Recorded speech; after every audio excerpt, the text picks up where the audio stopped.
name's Amanda, and I'm going to show you today how to make a few simple homemade dog treats that you can do at home. It's basic ingredients, stuff I got at the local grocery store. Nothing too expensive, and they're pretty simple. I'm not a baker, so if I can do it, you can do it. Make sure that the ingredients are okay for dogs. You don't want anything with xylitol, which usually comes in sugar-free stuff. You don't want anything with grapes, macadamia nuts, anything like that would be really bad to make for your dog because they react really badly to it. A few other things you want to look for is anything high in fat. I saw a few recipes online with bacon grease, and that's way too high in fat. It can cause problems like pancreatitis.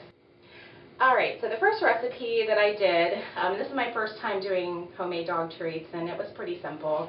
I just took some wheat flour, and I did 2 cups of this, and then you can pick out any kind of baby food as long as it doesn't have onions or onion powder in it, because that's really bad for dogs as well. But I did chicken and gravy, and you can do carrots, you can do sweet potatoes, whatever. You can kind of mix it up and see what your dogs like. And I just mixed 2 jars with 2 cups of flour. Mix it really well. It takes a little bit, but it really helps to get your hands in there and get them messy and form it into a ball of dough. And then you'll put it on the counter, put a piece of wax paper over it, flatten it out with a roller, and then I just cut it into little squares and put it on a baking sheet, and you will get these after about 20 minutes at 350. They're crunchy, just like dog biscuits. My dogs love them, and they taste great. They're simple to make, and I got about 70 of them out of that one batch. Just remember to store the baby food treats in a paper bag instead of an airtight container because they can get soft. They're still edible, but they can get kind of soft instead of the hard crunchy that dogs tend to like. So for our next recipe for dogs, it's called peanut butter banana treats.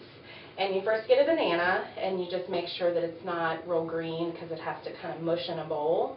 So you get a pretty ripe banana, and you want to mush that in a bowl. And then you want to add the other ingredients, which is 1 cup of oat flour, 2/3 cups of rolled oats, a 1/2 cup of parsley, which is said to help them with their bad breath. And you want to do 3 tablespoons of peanut butter. And you just want to watch the peanut butter because some of it can contain xylitol, which is that sugar-free, kind of bad for you thing for dogs. And then you want to do 1 egg, and you want to beat it in a little bowl before you add it. You mix that all really well. Use your hands. Sometimes you have to add a little bit of water just to get it into that doughy mixture. And then you want to take little spoonfuls and put it on a cookie sheet, and then you can flatten it with a spoon. And then you want to bake that for 40 to 45 minutes on 300. And this is what the peanut butter banana treats look like, and it was really good because it made the whole house smell like banana bread when you're making them. And you want to store these in the fridge for 7 to 10 days. You can keep them, or you can freeze them. Just make sure that they're thawed out before you give them to your puppy. You don't want to break their teeth.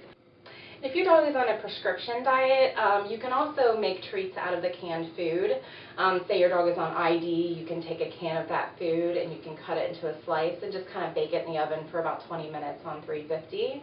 So that way they're not missing out on treats when they're on a strict diet like that. And just keep in mind that all these treats need to be given in moderation. You don't want to give a ton at a time. Give them just as treats throughout the day, maybe 1 or 2 a day, just because you don't want them to gain weight. And again, if you have any questions about ingredients, ask your veterinarian, and they'll be happy to let you know what is safe. And have fun with it. It's a lot of fun to make treats for your puppies.